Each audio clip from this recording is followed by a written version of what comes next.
Okay, wow. Welcome, welcome, everybody. Here we are. I'm joined by Dr. Bradley Nelson. Oh, I'm so excited. It's going to be really hard to contain this energy. Thank God it's you, right? The best person on the planet to contain this energy, but I don't know. It's a lot.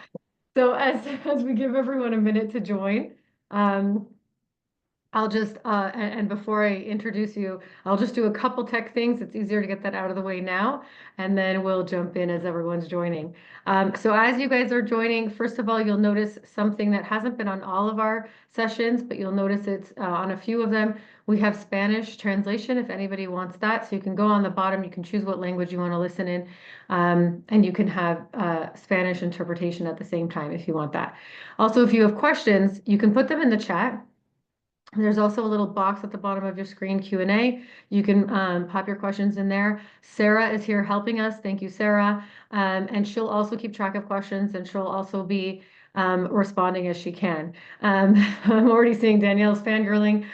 Guys, I'm right there with you, okay? So, and this is the right kind of person to be fangirling over. So, and I'm a person who grew up like in Hollywood, and seriously, like you'd go to lunch and like there's Johnny Depp, and it's just like it's just normal. This for me is like Dr. Brad. So not to make you uncomfortable, but this is for all the right reasons. And so that I'll jump in and I'll just say that to be a person who has overcome illness and who I get to see every single day how understanding energy, how working with our emotions truly transforms the body, like that's why this means it's so meaningful to me to get to sit with you and to get to spend this time with you and to share you with this audience so that people can really take this to a whole new level of what it means that we can heal, what it means that we are energetic beings, because this is the truth. This is where we are now, and you've been such a pioneer in this field. So I'll quickly share you guys. This is Dr. Bradley Nelson. For those who don't know, okay, he is probably the world's leading pioneer on energy medicine, certainly in terms of a platform. He's created the emotion code, the body code, the belief code. Um, and he's been doing this for quite a while after overcoming illness yourself, right? Is that correct? Yeah. Yeah, that's true. So he's walked the path, you guys, and that was really important to me with this summit is that it's not just someone else sitting speaking at you about a concept, it's someone who has been through it themselves and is going to speak from experience. And again, we've talked about energetic imprint. Everyone, whether they're taking 1,000 notes or memorizing everything every speaker says, the energetic imprint of someone else who is also healed and is constantly in that healing space, it's going to imprint. We're all going to start to access this now. So the other things I just want to share is also that Dr. Brad, you have created a platform to train other practitioners. And I think this is so pivotal and it is creating such an awakening in the world today. And that through your work, you've helped people all over the world improve their lives by getting rid of the emotional baggage that then creates physical dis-ease. And that you've actually seen firsthand this work, the emotion code, clear illness and clear incurable diseases, all through energy work and all through restoring the balance of the body. So we are beyond honored to have you here and be with us. And I don't just mean this session, I mean on the planet and in the world. So thank you. Thank you for coming now. Well, the feeling is mutual, Kaylee. I'm so excited to be here. Thank you. Really an honor. Oh, wow. Thank you so much. So we're going to start like baby steps because I know we have sort of like a split audience. We have tons of people who've experienced motion code and others who are going to go, what do you mean energy and what do you mean Mm. emotion? So can you start with like what is a stuck emotion? Let's start with that. What is a stuck emotion and what does it mean to release that? Okay, absolutely. Well, first of all, if you there are a couple things we need to start with. Sure. Um, Number one is that these bodies of ours, even though they seem very solid and very three-dimensional, and they have a certain amount of weight and mass and so on, the reality of it is um, our bodies are more of a force field, really, than anything else. You know, if you take a bright enough light and you shine it at the body, your bones will make a shadow And that's actually what's called X-ray, right? X-ray is just a really bright light that's so bright we can't really even detect it with our normal eyes. Um, Scientists say that if, well, think of it this way. If you look at your hand and you've seen that hand before, if you were to Hmm. magnify your hand 40 times, um, Hmm. it would look completely like an alien landscape. If you were to go into that hand and continue to magnify things at about 850,000 times magnification, you might be looking at a strand of DNA made of Hmm. molecules. And if you were to pick out a molecule and zoom in on that at somewhere over 1 million power magnification, um, you'd be looking at a single individual atom. And if you were to look inside the atom, you'd see there's really nothing in there. It's just empty space and little energies zipping around. And Right. if you were to see the next atom, it would be a long distance away. And that's, of course, what we are. Ultimately, we're just made of energy. Einstein said there really is no mass. Mass doesn't really exist. Mass is just energy that's essentially slowed down a little bit so that we can, perceive it. Hmm. So so everything in the universe ultimately is made of energy. Quantum physicists say that if you could remove all of the empty space from everyone's body on Earth, all the space in between all those atoms, you could fit all 7.8 billion people in the world into a box the size of a sugar cube, right?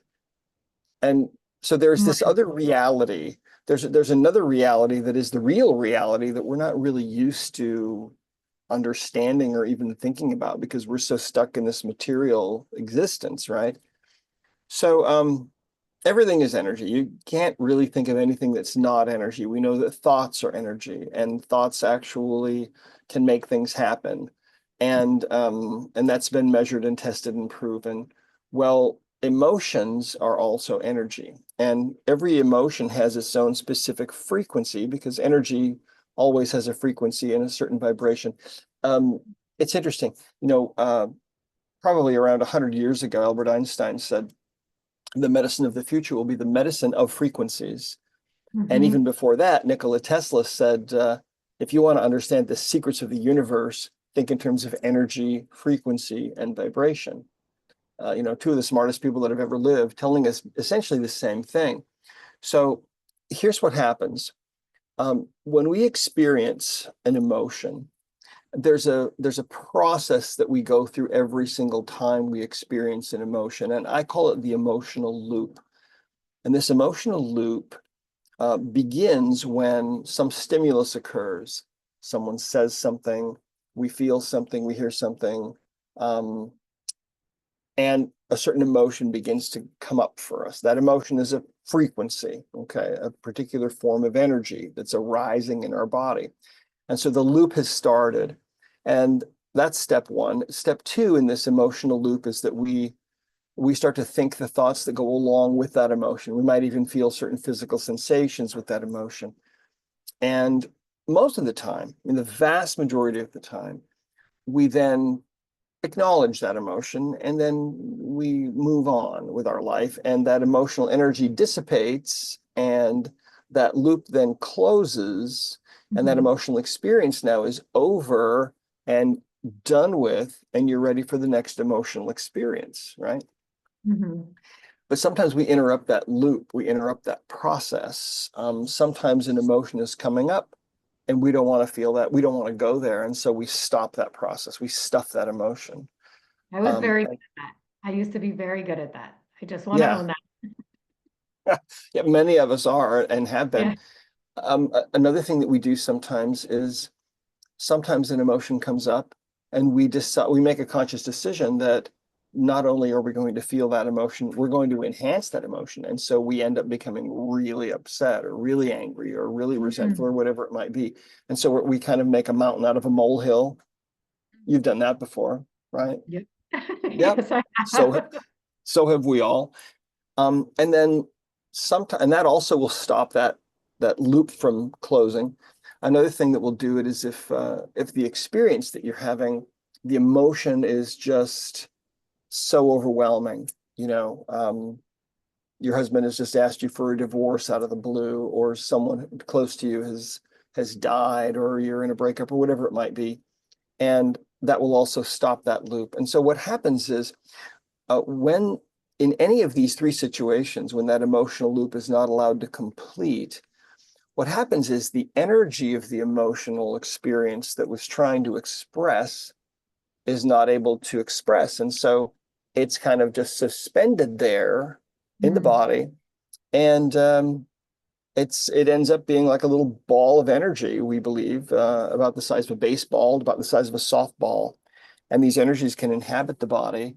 And then they end up causing ultimately all kinds of physical and mental and emotional symptoms.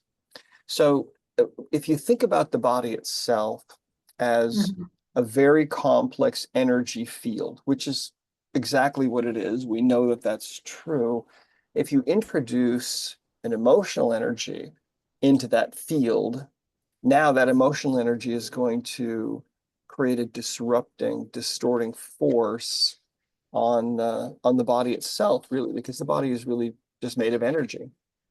And Mhm. so for example, if an emotional energy lodges in the liver, you might end up experiencing um, well, you in that area, uh, Mhm. you'll Mhm. have maybe an interference in the chemical reactions in that area. You might have lessened blood flow, lymph flow. You might have interference in the acupuncture system in that area. And so what happens is then you might start to have certain symptoms. If that emotion is lodged in the liver, and the liver now isn't functioning as well as it should, you might end up having a lowered immune system. You might become more susceptible to colds and flus and things like that. You might end up developing allergies because the liver is one of the first things that it's the first domino to fall when you have Right. allergies.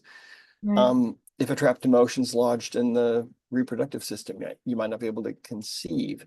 It depends on where these things lodge. And so anyway, what I found when I was in practice was that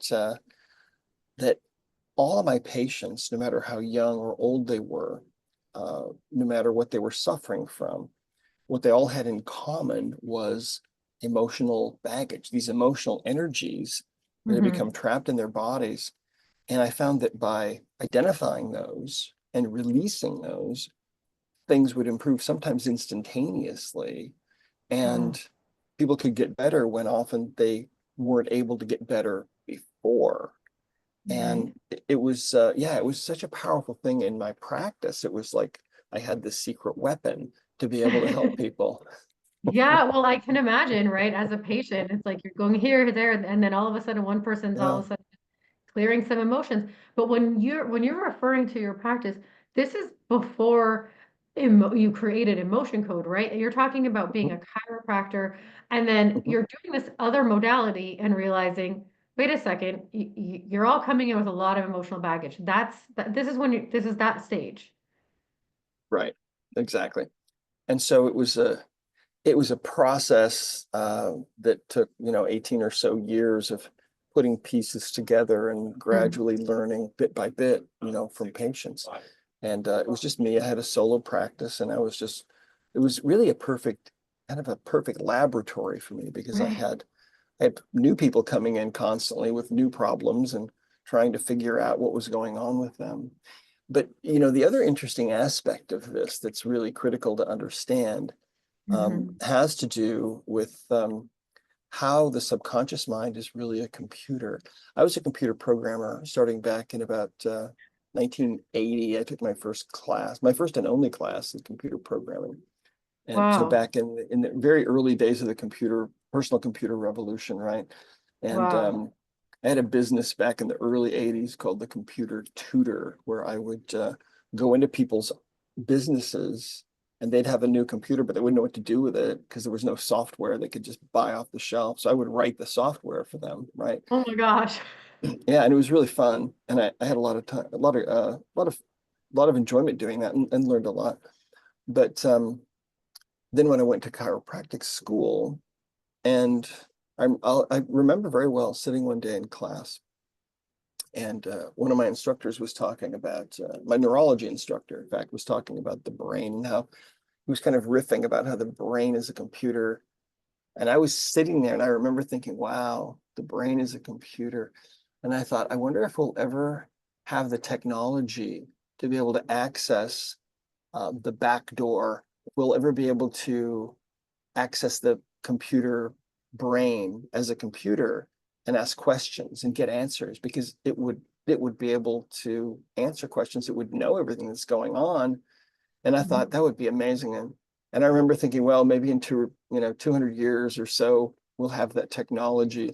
Little did I know that that's exactly what I was going to be devoting my whole career to, was this Wow. exact thing, was asking questions of the internal computer and getting answers. But see, if I had not been a computer programmer before, uh, none of this would have happened. I had to go through that step. It's it's like Steve Jobs talked about one day. He did I think it was a commencement speech or something I think it was at Stanford, and he said that you can't you can't connect the dots looking forward, but if you look back on your life, you can connect the dots to see how Hmm. you got where you are. And so that Yeah. was a really important step, because that's the absolute reality, Kaley, is that within each one of us, we have this subconscious mind, and it is more intelligent than we can even begin to comprehend, I believe. Yeah. That subconscious mind of ours is creating trillions of chemical reactions every minute, millions of new cells every minute. Um, a single cell in the body is equivalent in complexity to a full-size aircraft carrier with thousands of people working at individual jobs and jets on the ramp with their engines spooled up, ready to take off. I mean, that's a single cell. And we have the average person, they say, has about 37 trillion of those, which is like the national debt. I mean, it's unbelievable. So, It's so unbelievable, and it's so profound. I mean, there's no yeah. other thing to explain it other than just divine. I mean, that's Mhm, so profound. And so, you were explaining this, connecting the dots, only looking backwards. And one of the things I think is amazing about the subconscious is the subconscious loves questions. Subconscious loves questions. It will go find an answer, right? The brain also, you can prompt either. And so one of the things I'm always teaching my clients is, because I don't work with energy really at all. I work on just the mind body connection, which obviously is energy. It's the emotions, it's the energy, but teaching people how to move it themselves, move the emotion through themselves. So whenever we start this journey and it's like there are these beliefs, these stuck beliefs, well, every time I go on vacation, I get sick. So rather than teach people, combat that by saying, no, I won't, I'll be healthy on vacation, because the subconscious is going to go, that hasn't happened last time, you're wrong. I encourage people, prompt it with a question. What if this time I'm going to be healthy? And I'm mhm, sharing that because as I'm hearing your story, I'm thinking that question that you had in the 80s, like, I wonder if we'll be able to have this access to our own brain, mhm. right? Our own, the supercomputer right here. I wonder if that was you prompting your own subconscious to go, let me go figure out how, and then started developing that. Could be. Yeah, it could be. I was just I was really obsessed with fixing my patients. I didn't want to just give them a band-aid. I was really so driven to know what was really wrong with them. Why Yeah. were they having problems? What was really going on? And and that led to all of the rest of this, really. It was just, I mean, I had no intention really of back then. I was just trying to help my patients. I had no intention of writing books and doing all these things. I was Mhm. just trying to help my patients is all. And I considered them my friends, and had a great time really in practice. But as time went on, um, I learned more and more about how to communicate with this internal computer. And it's it's just the most profound thing. And yet it's an understanding that has been right under our noses, literally, for all of man's existence, that within each one of us is a chat GPT, Right. a Google that has all the answers and that knows with a perfect understanding why we're Mhm. manifesting symptoms. In fact, it became clear to me after a while that the symptoms that we experience are really nothing more than just a way for the subconscious mind to communicate to us that there's something else wrong, something else is going Mm. on. And what I found was there are lots of different things that can go wrong. Lots of different, I mean, there's 6 different categories of imbalances, and we cover all of those in the body code book and the app and so on. But I wrote the emotion code first because what I found was that emotional baggage was the number one most common kind of imbalance going on for everybody that was causing all kinds of symptoms. I mean, 90% of the physical pain that people have is from emotional Mhm. baggage. Anxiety, depression, panic attacks, phobias, eating disorders, PTSD, self-sabotage of all kinds, not to mention every single disease process that that we've seen now in 35 or so years has had an emotional component to it. And Mm. think about that for a minute. I mean, in Western medicine, if you're diagnosed with some kind of a disease, well, probably they're just going to use petrochemical pharmaceutical drugs on you and maybe surgery.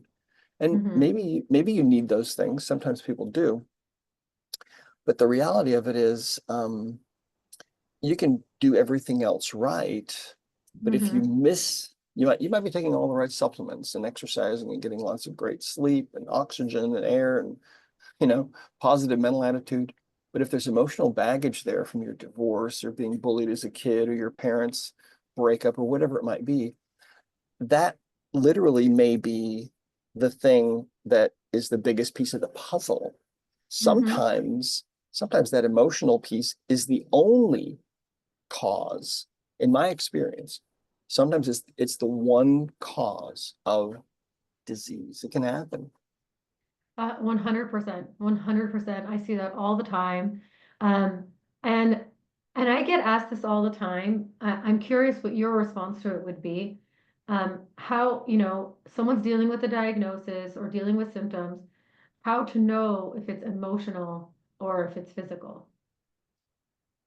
Well, um, I can tell you as a holistic doctor, having done this now for 35 years, there is always an emotional component. I've never seen one case where it wasn't Yeah. true that there was an emotional piece of the puzzle. Now, it depends from one case to another how much of the problem is emotional, and there can be Hmm. other things, going on as well. But Hmm. you can rest assured that whatever it is you're suffering from, it's probably not a deficiency of Vicodin or some other drug. Hmm. Um, it's probably not because you have too many organs and some need to be removed. It's, Right. you know, That's always a shock to me. I'm like, you're gonna take out a part of the body, that's a solution? That's always sounded insane to me. yeah. Well, and sometimes people get to a point where it's necessary, and sometimes people need some kind of sometimes people need some kind of a drug. But I mean, if you look at if it's interesting because if you look at the US and what's going on there and how we rank at the very bottom of 40 industrialized countries as far as health, and yet we're spending more per capita than any other country on earth. And this has been the situation for many years. Right. You have to realize, okay, something's not quite right with that. But the beautiful thing is that the answer's been there all along, and that is to ask the computer itself. And it's not that hard to do. One of the great things about the emotion code, for example, is that it's simple enough that even kids can learn how to do this and learn how Hmm. to ask questions of their own subconscious and get answers and uh, and actually work on themselves. In fact, let me tell you a story. We met a woman at an event who told us this story that she had started reading the emotion code and listening to it on audio, and her son started reading it and listening to it. And a couple weeks, and he started practicing with his friends, and she thought it was cute. But a couple days or a couple Well, weeks after went by, and she got a phone call, and the woman that was calling her identified herself as the mother of one of her son's friends, and she said, "Listen, my son has a severe phobia of water, and we've tried everything to fix him, and nothing's ever worked. It's been very disruptive to our life and his life. And she said, right now I'm at the community pool, and my son is out playing in the water with the other boys for the first time in his life. She said, your son did this to him. How is this even possible? And they're only 11 years old. See, so, but that's emotional baggage can cause all kinds of things, like I was saying before, right? Phobias, panic attacks, anxiety, depression, Yeah. on and on and on. So, but it's not Th- difficult. It's not difficult. An 11-year-old can do it. Yeah. That is amazing. And we all have this capacity. And I think that's also such a gift that you've then developed this to the point where you can teach others.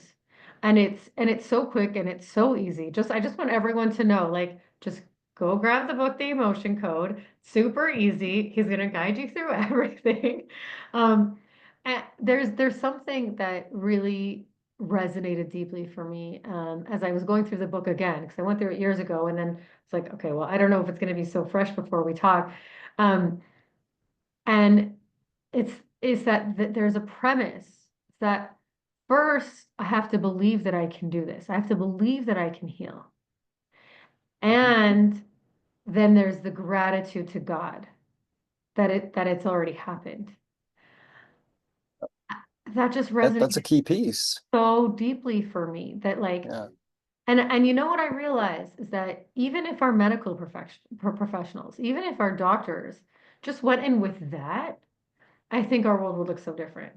Even if it was just, I believe that I actually can heal this patient, cure this patient, change their lives, and I'm already grateful to the divine that it's happened. Like, how different would our world look? So that just, it really touched me because I think that it's one of my questions I ask anyone before I get on a call with them. They have to fill out a little form. Do you believe you can heal? Because if not, I don't want to spin my wheels, and not everybody's ready, and I understand that, but we have to start with belief. All of your cells are listening to that. Yeah, all of your cells are listening to that. That's a profound statement and absolutely true. Um, when I was in practice, that was one of the things that I found was that during the last 10 years that I was in practice, most of the people that I worked with had been told there was really no hope for them in Western medicine. They were told they'd never get well. And if they really incorporated that into their belief system that they could never get well, then it doesn't really matter who you are, because whatever you really believe, that's what's going to manifest. I mean, if you believe you're going to die, you're going to die. It's a great story about many years ago, about a woman who went into the doctor because she wasn't feeling well. They ran tests, and the doctor came back and said, I'm so sorry, what you've got is incurable. You got about 6 months to live. Get your affairs in order. 6 months later, almost to the day, she passed away. And a few months after that, they were doing a records review at the hospital and found that her test results had been mixed up with another person who had a similar name. And her test results were all negative. The other person was the one that was terminal. Right. So, This happens. There are so many stories like this. It's very, very yeah. real. This is the placebo. Mhm. What you're describing, just for everyone to know, this is called the nocebo effect. If you're given bad prognosis, a negative prognosis, your body will create that. So Yeah. this is like the oldest, form of mind-body medicine is literally the placebo effect. And this is why we have to be so mindful of what we put into our systems and into our bodies. And and why I'm always telling people like if there is a diagnosis, don't start Googling. Like, that's the last thing you want to do. You don't want to hear how bad Yeah. it can get. That's the last thing That's you want. true. Like, and what I think is so important though is to realize we have an innate wisdom and we can start to get the answers and the clarity for ourselves, like right here with our two hands. I mean, it's so beyond profound that that exists. It just blows my mind. I would love to know, and I think we have a lot of people who have experienced emotion code. So that's really, really helpful. For those who haven't, like, can you blow our minds? Can you tell us like what's the most remarkable results or the most extraordinary stories that you've experienced with emotion code? Oh gosh, let's see. Well, Um, you know, so many cases of instantaneous pain relief, for example.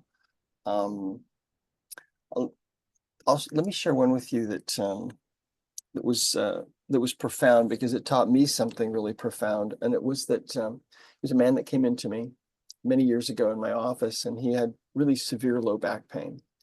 And his next step, he said, was he was going to go and get the surgery that Mhm. was being recommended. And so he came in to see me as kind of a last resort. And the very first thing that I found using the emotion code was that he had a trapped emotion of anger. And I asked some more questions, and his subconscious mind revealed through muscle testing, which is one of the ways we get information from the body, that this had occurred about 20 years before. And he immediately said, okay, I know what that was. I remember. He was falsely accused of something in a business that he was in, and he was really upset and very angry and very hurt. And the emotion of anger became trapped in his body. That emotional loop didn't get completed because he got so upset. So that energy stayed in his body, and it happened to lodge, this little ball of anger lodged in his low back. And so now 20 years later, he has this severe pain. So I released it by just swiping a few times down the middle of his back. We use the governing meridian to release these, which is a little meridian, a little river of energy that flows from the tailbone up the back and over the top of the head. And I just swiped a few times down his back to release it. This is just within the first few minutes of this session. This is the first thing I figured out on this guy, and immediately the pain disappeared. I mean, completely. And he's bending over, he's trying to figure out where did it go, and he's twisting and doing all kinds of things. No. And so this is a great story because it illustrates two things. um, One thing is that when you have a trapped emotion like this, what it's doing is it's distorting the normal energy field of the body. And because that's all the body really is an energy field. When you distort that energy field, you're interfering with all kinds of things, and physical pain can be one of the results. So, but the interesting thing is that he came back in a few days later for a follow-up, and he said, Dr.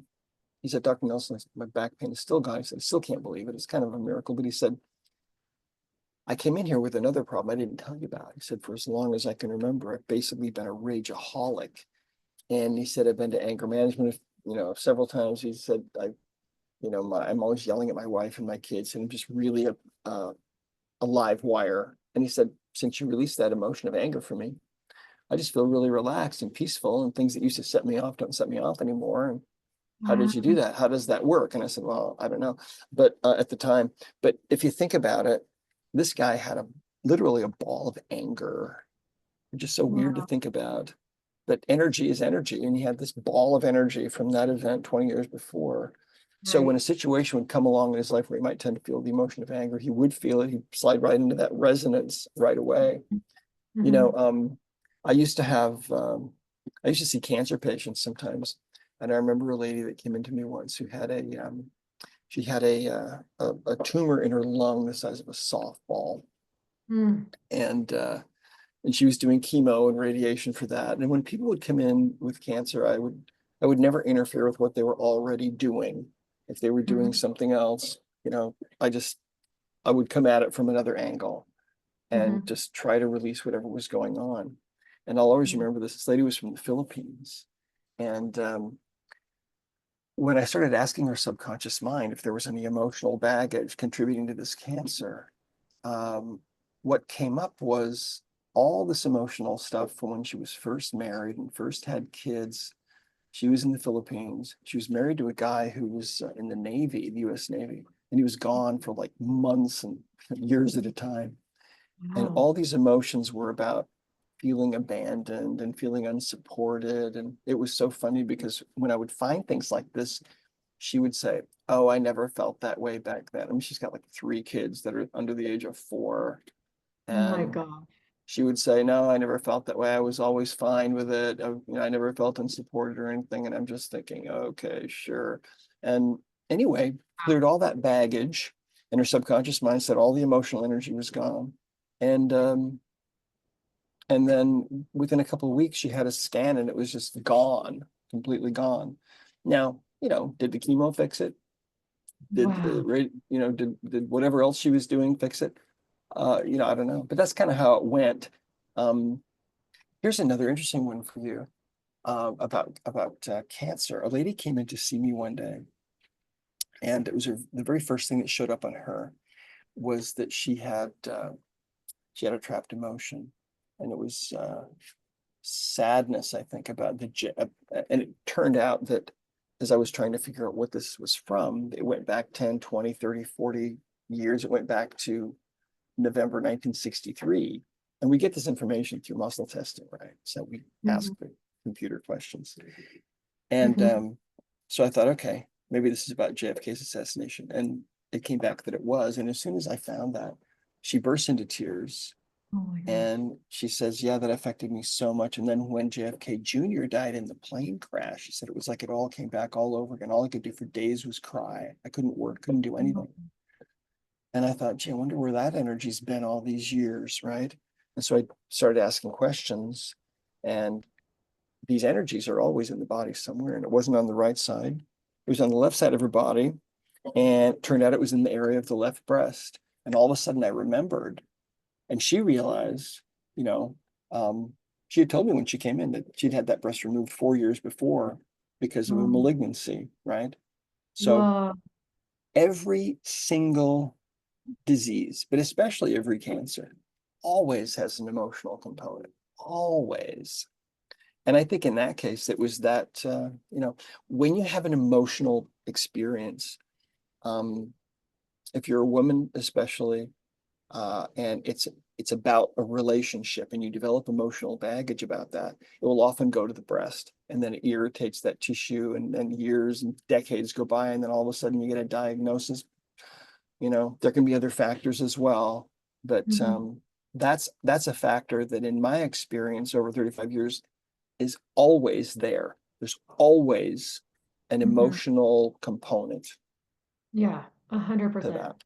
I've Yeah. seen the same, again, especially with cancer.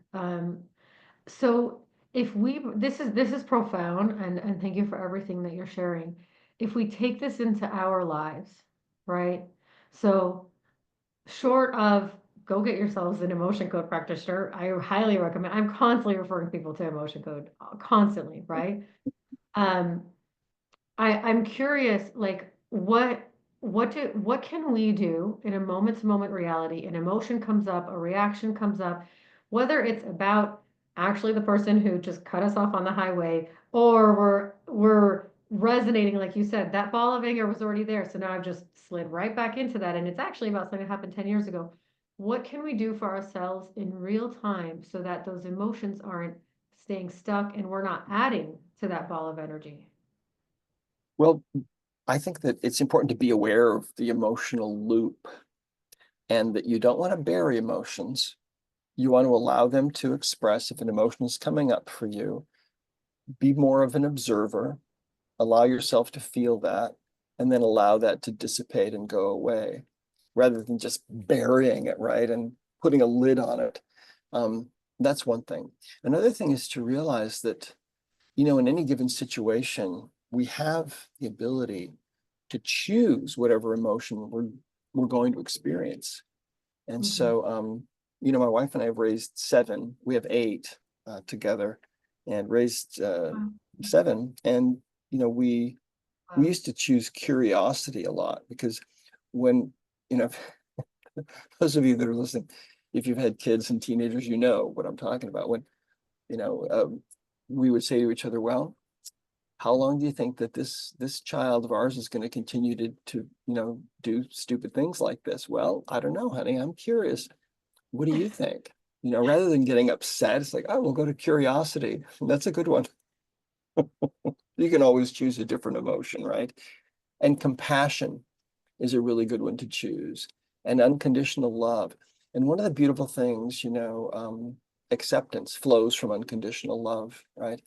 And one of the beautiful things about the emotion code and about this work is that as you do it, your ability to love increases.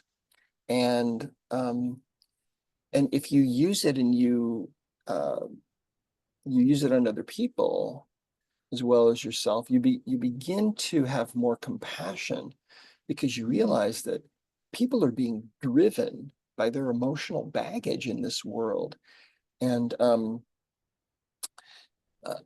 your emotional baggage is not who you are, but what your baggage will do is it will kind of push you in directions that you otherwise might not go, and it can kind of misdirect you. It can drive addictions and addictive behaviors and all kinds of things. And so, when people get rid of enough of their emotional baggage, they often express that it's kind of like stepping out of this old suit that they were wearing into this new state of being that's much closer to who, the higher power really intended for them to be. And what a beautiful thing that is, right? I think that we're living in this really, really remarkable time. Um, in some ways, it's the ending uh, of some chapters in the world where some dark forces have really held sway over mankind. And we're now moving into a new phase where the consciousness level of the world is expanding like a balloon. It's getting bigger and bigger, a little bit bigger every single day. And I don't think it's ever going to go back to where it was. And we see all kinds of things that are being revealed that weren't revealed before, and all kinds of things that are helping us to wake up. And the beautiful thing about this work that I've been so privileged to be able to help bring into the world is that it's helping us to understand who we really are and what our true nature is. And like you said before, that has to do with the fact that we are divine in origin. We're divine beings, and the beauty of it is that we are divine, and that we're learning that, and we're starting to be able to take back that power. Also, Kaley, I also believe that we all have this birthright. It's a birthright that belongs to every single one of us to be able to heal ourselves in Mhm. most cases and in most circumstances, and to help, to heal those around us. There's always going to be a need for Western medicine because traumatic things always happen. Yeah. But at least for now. But Yeah. most of the time we don't. Most of the time, most of us don't really need some kind of a petrochemical pharmaceutical drug. Most of us don't need surgery. Most of us have baggage that we need to get rid of. And Yeah. then, you know, getting rid of that can make all the difference in the world. So profound. And yeah, we are so seeing this awakening. It's happening globally. And it's just the most incredible time to be here. Like, and Isn't we get it? to have this conversation. Like we're at the cutting edge. It's just so incredible. So that brings up so many questions for me, actually. So first of all, I'm wondering, because now you're speaking and teaching, and your career has shifted so much. Do you miss it? Do you miss the day-to-day working with patients? I mean, I can hear your passion. I'm like, and you expressed how you so beautifully express how it expands us. I have more capacity for love and compassion when I work with someone in this way. So yeah, do you miss it? You know, I don't usually think about it too much because I've got so much going on. But now that Yeah. now that you bring it up, I really do kind of miss those days. Um, yeah, it was so fun just seeing patients and working on them and trying to figure all this out. And, you know, um, it was so interesting and how it all kind of came together. Um, I'll share something with you really quickly that it was kind of fun. One of the very first experiences that I had with this was I remember I had a patient that came in to see me, and I had this routine. I had learned this method where I would I had a special table that a person would stand up on, and the table would lay down flat, and then I would look at their leg length, and I would press on different bones and check the leg length. And if a bone was out of alignment in a certain direction, and if I pushed it further into misalignment, then I'd get a leg length change because the body would react. And so that was really Mhm. cool. And I used that method for quite a few years.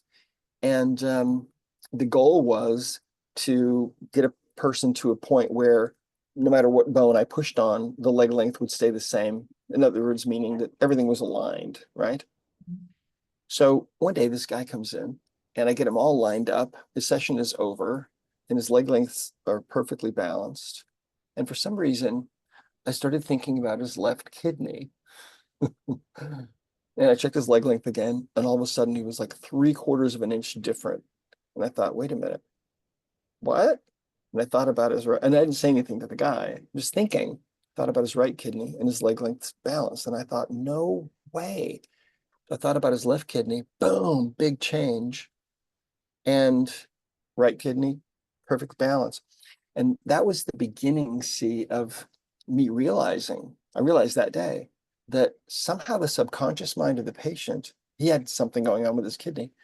Um, Somehow the subconscious mind of the patient knew what my thoughts were. And Yeah. so then for years, what I would do is people would come in and I would just, they started communicating and asking questions. And I remember one time I had a patient that came into me who had had a car accident. And she had this pain from the left side of the base of her neck down to her left shoulder. And it was like a 9 on a 0 to 10 scale. And no matter what I did, I couldn't get rid of it. And I sent her to get an MRI scan, and her neck came back textbook perfect. And I was just really puzzled. And I had realigned all the bones, but I had learned I could ask questions. So I started asking questions. Well, is there something else out of alignment here besides a bone? And the answer was yes. Oh, well, hmm. So I was testing and I finally figured out that her heart had gotten slightly misaligned in this accident, right? And Whoa. I thought, wow, this is wild. So I figured out how to exactly how it was misaligned and, you know, gave her a little thump and the pain instantly disappeared, you know? So this was kind of how my days went. It's like day in and day out for years and years, just finding all these interesting things. And because I was a computer programmer, I always had a computer there with me and I was recording all these things that I was Oh, finding, right? that's amazing. Because Wow. I had met doctors, you see, when I was, when I was young and getting started, these old guys that had been practicing their whole lives who knew amazing things and had learned incredible things, and then they would die and it would all go with them and there was no record. Mhm. And I just thought that is such an awful thing to have happen to humanity. These people have learned all of this and then they die and they leave it all behind. And that was one of the reasons, one of my motivations to write the emotion code. Um, Mm. and then the body code, I really didn't have any intention of writing that, but a year after the emotion code book came out, so this would have been in 2008, one morning I woke up and my mind was full of instruction. And the instruction was, you need to take everything you've learned about natural healing and put it into a self-study course that anyone can learn and make it available to everyone everywhere. And I remember thinking, are you sure about this? This sounds like it might actually require some work and kind of lazy, but that's what became the body code. And in the body code, um, what I figured out was that there are 6 different categories of imbalances that cause our symptoms. And those Mhm. can be things like pathogens, and they can be toxins and imbalances in the circuitry of the body and nutritional deficiencies and so on. And Mhm. so that's the body code. And we haven't even talked about the heart and how emotional energies can wrap around the heart. And that's the most important piece of the puzzle. In fact, in the emotion code, and it's in the body code as well. We have a new book coming out called The Heart Code that's coming out this fall. Oh, It's just going to wow. be about the heart and the how Oh, emotions wrap around the heart and then cause all kinds of problems. wow. Wow. Okay, so let's talk about the heart wall. I'll just share, and I'm as I'm sharing, I'm like, I don't know if I should be doing this. We just went through a crazy heart experience. My father was hospitalized. And there was a lot going on with his heart. There was a lot going on with his whole body, but a lot going on with his heart. And he was completely out. I don't know if they would say he was in a coma, but once he came off sedation, he was still out for quite some time. And we didn't know. They were like, we don't know. We don't know if there's brain activity. We don't know if he's coming back.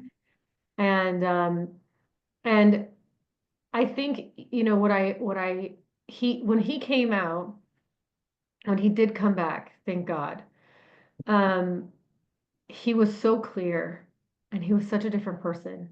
And it was, Really? he did a lifetime of work. It really was. And if you talk to him today also, he's just like, there's nothing to stress about. Every time I call him, if I'm stressed, he's like, Kaley, there's nothing to worry about. Everything's fine. Everything's okay. We have our health, we have our life, we're taken care of. And if you ask him what was going on in that time, like he heard everything. He was aware of everything going on around him. He remembered it all. He shared it with us. And he said he spent 2 weeks talking to God. And when you describe the heart to me, because he had heart stuff going on for years.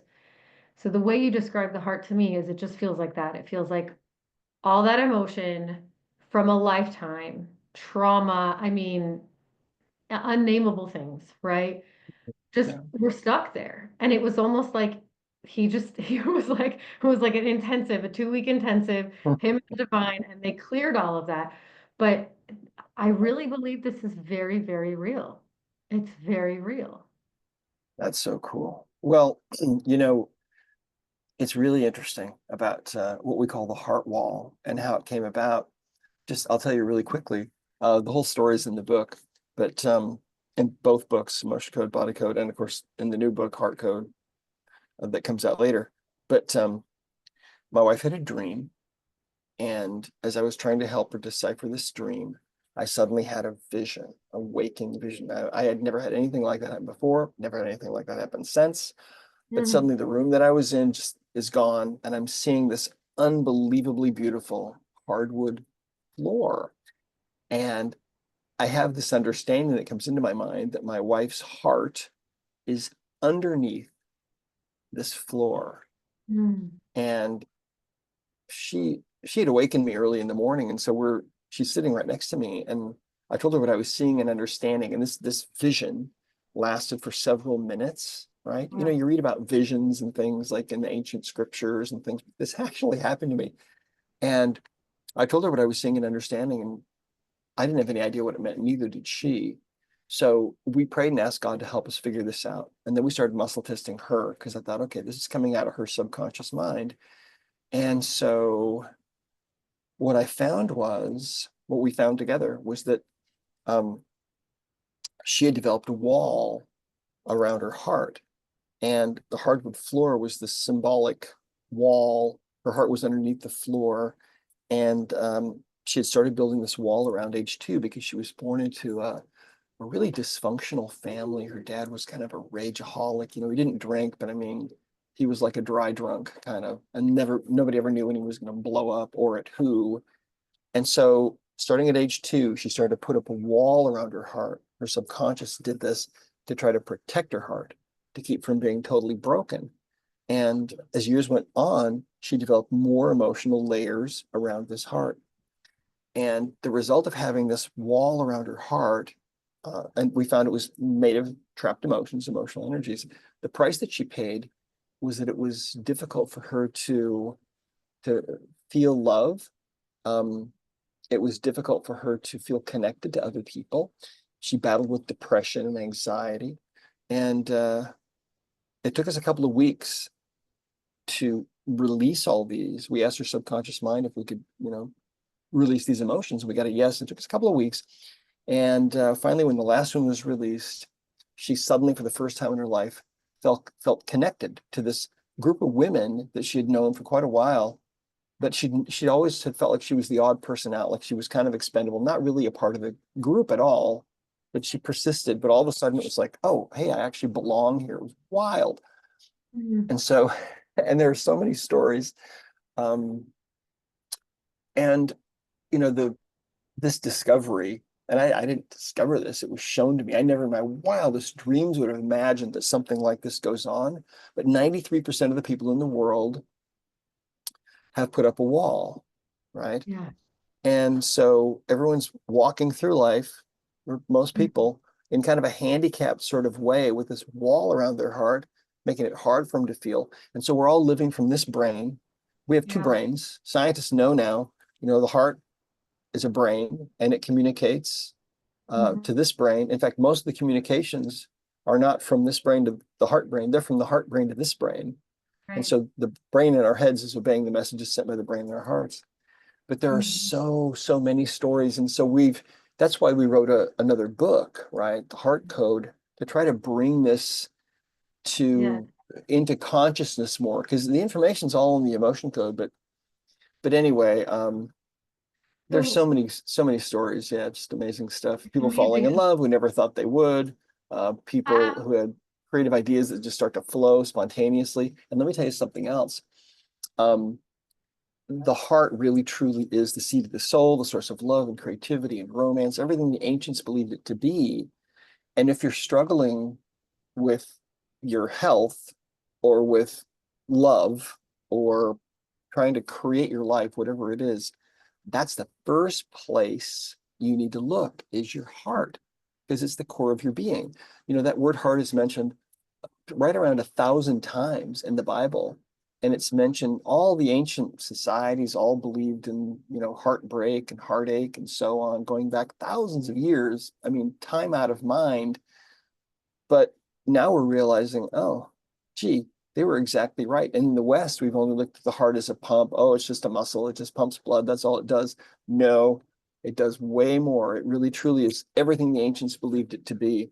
And isn't that cool? It's the seat of romance and everything else. it's So, amazing. This is so amazing. I have so many questions about the heart wall. So I'm going to try to be quick because I don't know. I don't think we have you for much longer here. Um, but let me ask you something about the heart wall. I've had a heart wall clear before. I've been working with emotion code practitioners for years.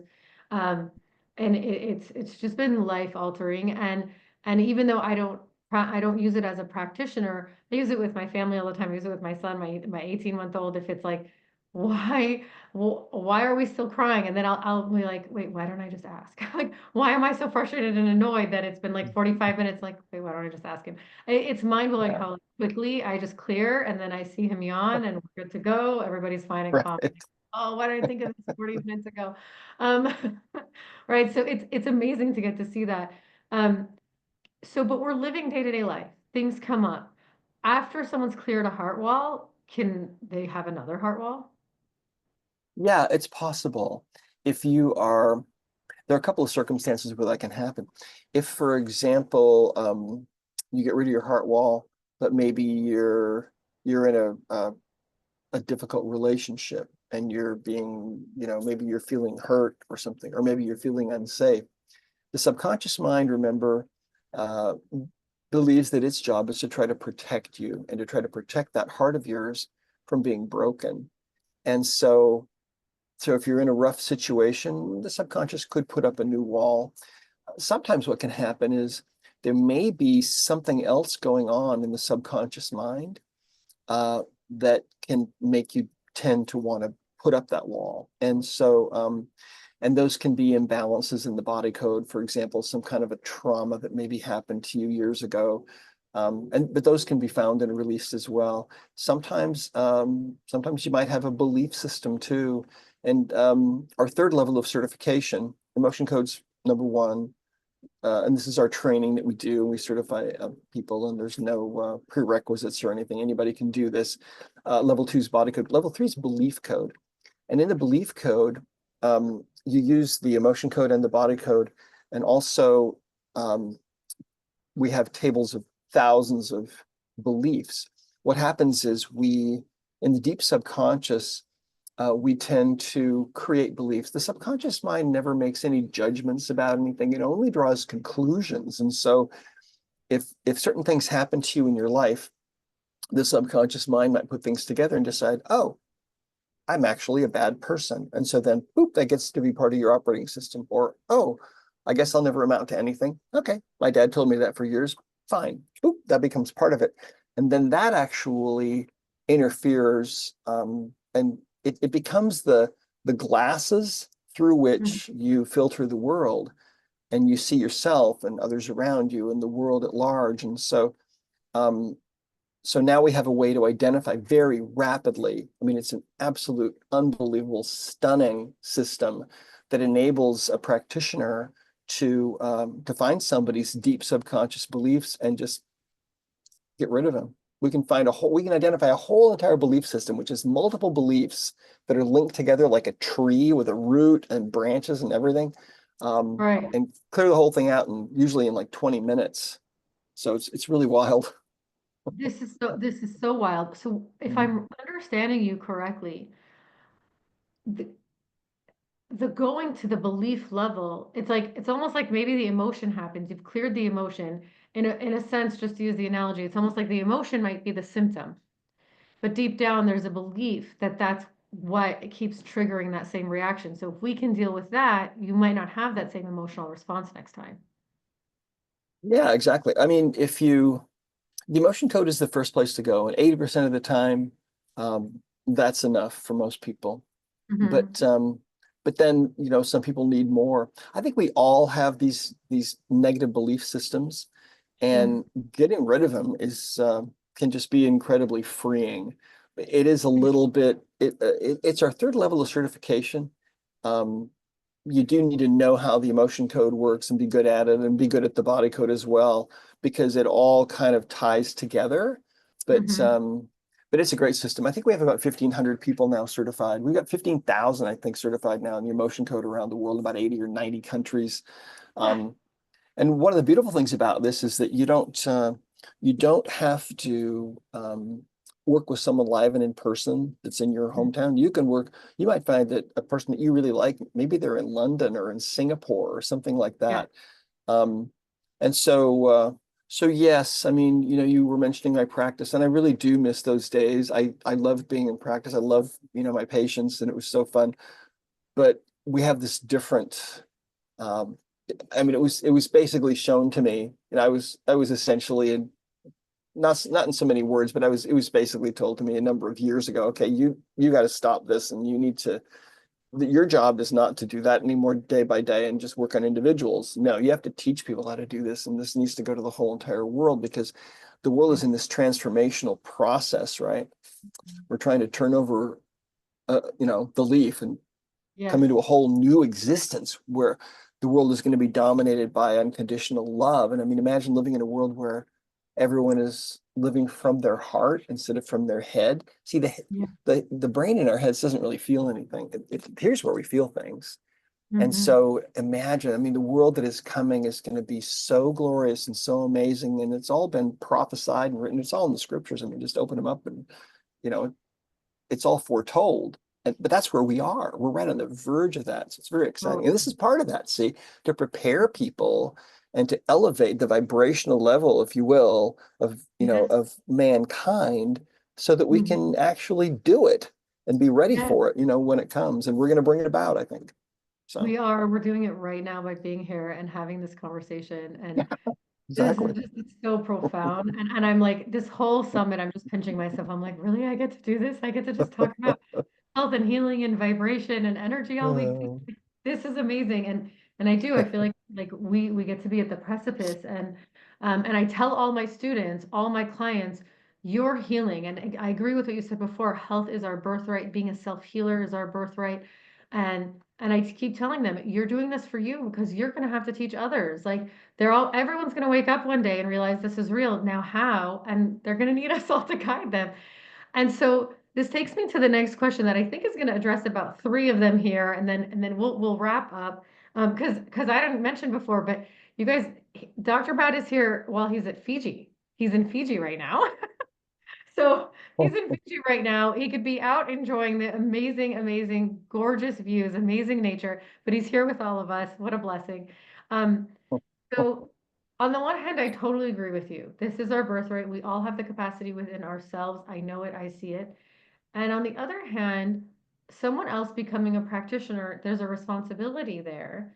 Um, how does a practitioner how do you account for someone making sure they're out of their way? It's not their own stuff because everything is energy. I mean, you just thought about someone's kidney and their leg changed. So, like, how much more so a practitioner who doesn't have the decades of experience and work and self-development, it gets tricky, no? How do you manage that?